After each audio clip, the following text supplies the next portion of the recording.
আসসালামু আলাইকুম। আমি সাগর সাগর বলছিলাম। অনেকেই ছিলেন না। তো এই যে আমার ইস্পাহানি পুষ্টি অনেকেই কি পরিস্থিতি, আর আমার বাগানের কি পরিস্থিতি অনেকেই দেখতে চাইছেন। মোটামুটি বাগানের এখন যেভাবে আছে পরিবেশটা খুবই ভয়াবহ। তারপরেও না বললেই নয়, কারণ হচ্ছে না দেখালে হয় না, তো দেখাতে হয়। দেখুন মোটামুটি আমার এই যে গাছ, ইস্পাহানির পুষ্টি, এগুলা মোটামুটি পেঁপে ভেঙে দিছি আমি অনেকই। প্রতিটা গাছ থেকেই পেঁপে ভেঙে দিছি আমি।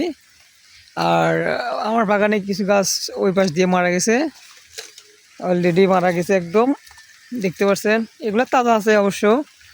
আর ওই পাশ দিয়ে তাজা মানে মারা গেছে, এই পাশে কিছু তাজা আছে, ওই পাশে অনেক গাছই মারা গেছে।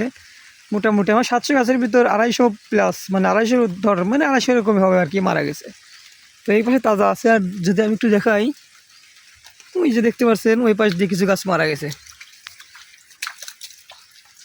দেখাচ্ছি একটু। দেখেন এই যে এই একটা গাছ, এগুলা তেমন ফল পাওয়া যাবে না, দুর্বল হয়ে গেছে বৃষ্টি। এই যে দেখতে পাচ্ছেন পানি তেমন বেঁচে থাকে না, মানে একটানা 7 দিন বৃষ্টির পরে 2 দিন রোদের কারণে 2 দিন খুব রোদ গেছে, ওই রোদে আউড়ে গেছিলো। তবে এখন যেরকম আছে মোটামুটি ভালো আছে।